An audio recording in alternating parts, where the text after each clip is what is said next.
I'm JG Pasterjak from Grassroots Motorsports magazine, Phil Wurz, James Clay from BimmerWorld, and they talked us into a F32 BMW. This is a 2015 BMW 435i with a 3-liter N55 engine.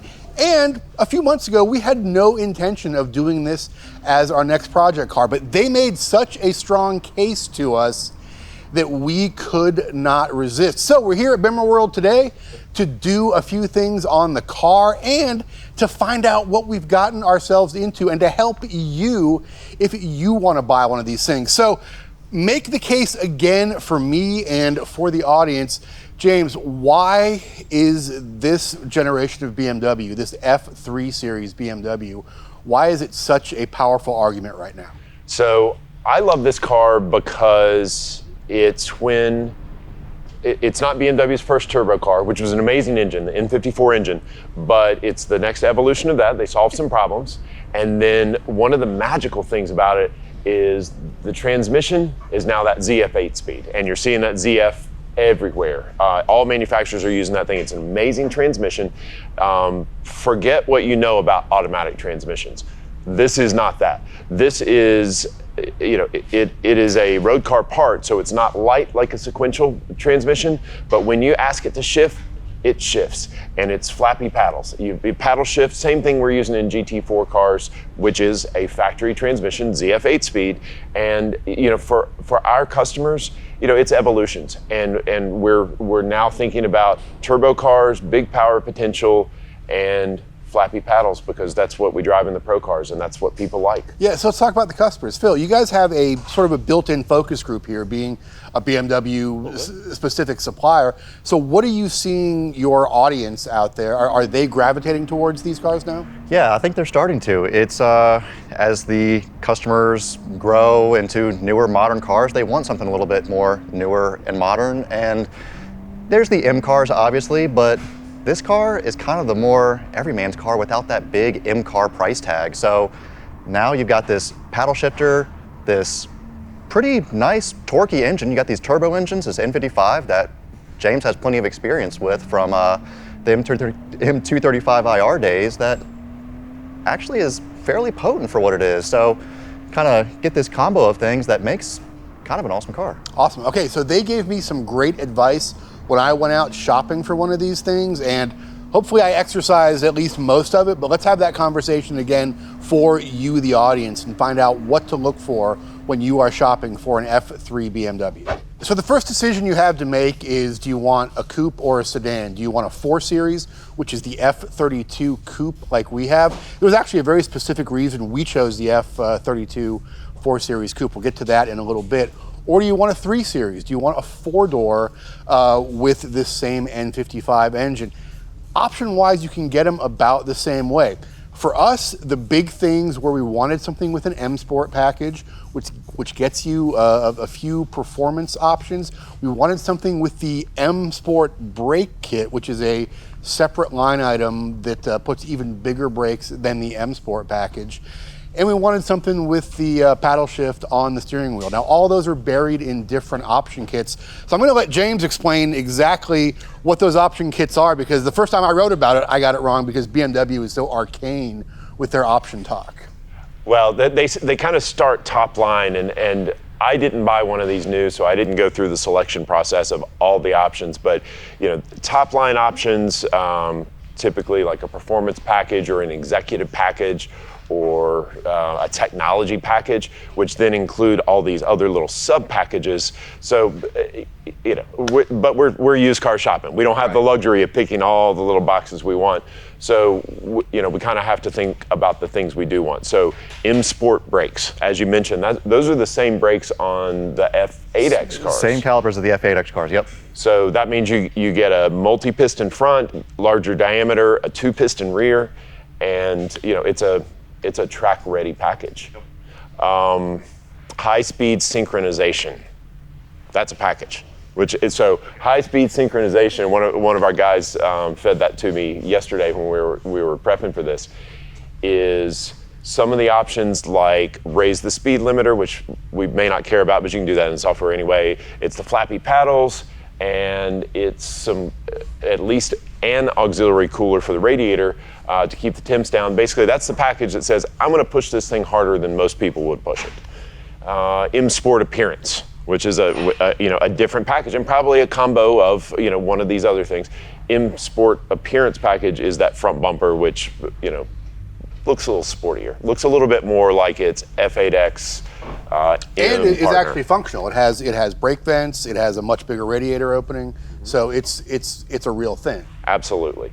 So those are kind of the M things that we look at. All right, so let's talk about these brakes a little bit. So with the brake kit you want, with the additional separate line item M Sport brake package, you're going to get 370 millimeter rotors up front with a 4-piston blue Brembo caliper and a 2-piston blue rear Brembo caliper. If you just have the base M Sport Appearance package on the car without the brake upgrade, you're going to get the same 4-piston Brembo calipers in the front, but they're going to be gray and they're going to be wrapped around 340 millimeter rotors with a set of base calipers in the back. They're also going to be gray. Now, if you owned this BMW back in the day, you could have gone to the dealer and you could have upgraded those brakes to the M Sport additional line item brake package from the dealership parts counter. They're going to give you different calipers. Well, they're going to give you the same calipers, but they're going to be red, orange, or yellow, and those same 370 front rotors. So they're out there. What we found was it was easier to find something with the brake upgrade package already installed and cheaper than it would have been to go to the dealership and buy all that stuff. So really, when you're shopping, the key is if you've got 4 blue calipers on the car, you're in pretty good shape. All right, so let's talk about moving inside the car. We also wanted a car with paddle shifters, and this is where it got sort of complicated. When we were shopping, it was much easier for us to find 4 Series with paddles than it was for us to find 3 Series with paddles. Originally, I thought that those paddles were just a standalone option, but now I'm being told they're part of something called the high-speed synchronization package, but they also could be ordered as a separate thing. Thank you, BMW, for all of your many wonderful things. So, Phil, tell me the real story on finding paddles in these, or maybe even adding paddles. Is that an option? Yeah, a lot of them came with paddles, but if they didn't come with paddles, we can add that on. You can buy the paddles separately, and we have not just the BMW paddles, but also some much more clicky, that are much more engaging, kind of like a modern day short shifter type paddle that you can add on to the back of the wheel. Does require a different wheel as well. And the wiring is probably there already, right? So that's the thing, is most of the cars, the wiring's there. There's a possibility some of the cars, the wiring is not there. But if it's not, you can add the wiring. It does require running a wire all the way from the passenger footwell over to the steering wheel, but it can be done and isn't that massively big of a deal. So if you don't have paddles, we can add them on, have a couple of different paddle options to not leave you hanging there. This really kind of seems to us to be one of the new hot things right now, and a lot of that comes from you guys convincing us. But I mean, you take calls every day from people ordering parts. Are you seeing the numbers swell on these things? Like, are these coming into the secondary market where people are ready to I want to go have some fun with this car? Well, we were just in a meeting just a few minutes ago, and we had a couple of guys that were down at Road Atlanta this past weekend, and one of the things those guys said were, hey, we saw a lot of F3X cars, non-M cars at the track. This is growing and building up as being really an awesome, capable track car. People are recognizing in that secondary market that these things are pretty capable. Is any F30 or F32 N55 going to be exactly the same, or are there going to be huge variations in there? As a whole, they're going to have the same base, but there are some different things like the high-speed synchronization package, different packages like that do send you down a little bit of a different path, but the core of the car is all going to be the same. It's the same ZF8, it's the same N55 engine. It's not like they put different turbos and different models or something like that. So the core base of the car is the same. But then JG asked about an N55 car because, of course, at some point these things switch to B58. B58s, which is the next evolution of engine. It's a current turbo motor, And the reason we didn't really look at that is, I mean, it's amazing motor, but all of a sudden that's a price jump. Right. And so when I look at a used car that I want to really just rip on and have fun, prices a thought, and it's a slippery slope. Well, why don't I get the B58 motor? Why don't I just get a new car? So N55 I think is the good value here.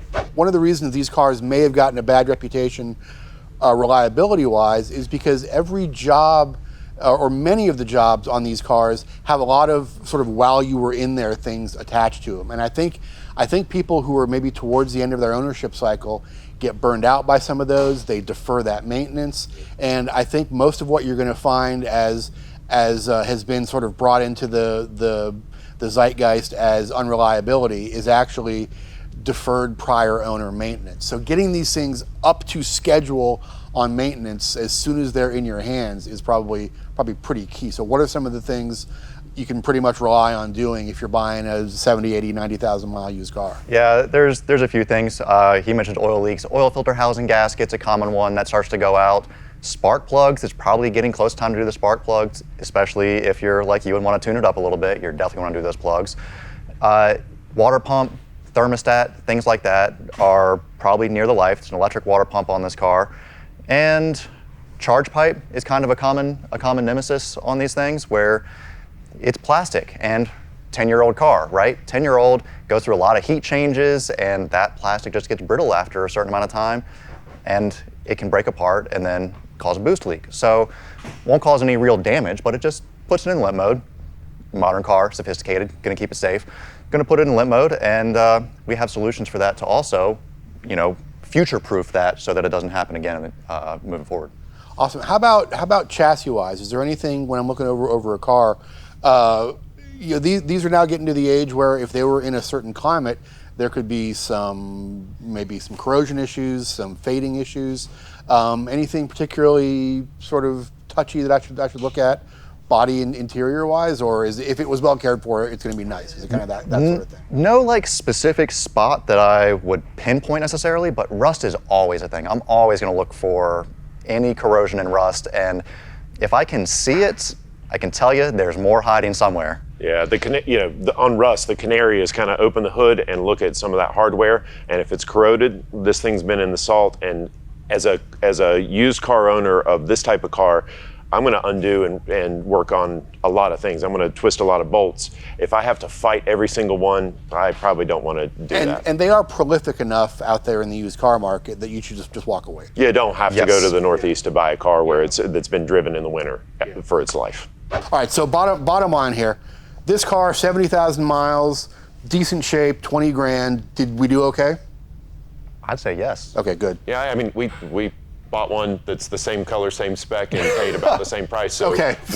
we jumped in the boat with we at least have corroboration. Hey, folks, if you enjoy the stuff we're doing here on the channel, check us out online at grassrootsmotorsports.com. Go do the like and the share thing. We really appreciate that. And subscribe to the channel. And you probably have something to plug as well, James, from BimmerWorld. Phil's better at this, but like, share, subscribe. Apparently there's a bell. When you subscribe, there's a bell that notifies you when the new content is out there. I learned that recently, so now I get to see all the work that Phil does on videos, but yeah, the notifications. But yeah, please continue to check us out.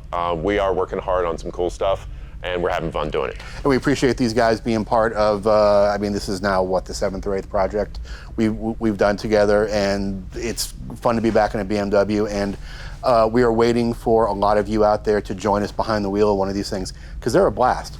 Thanks for watching.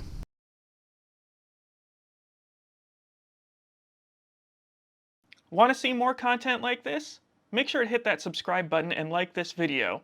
And for more information, visit us online at grassrootsmotorsports.com.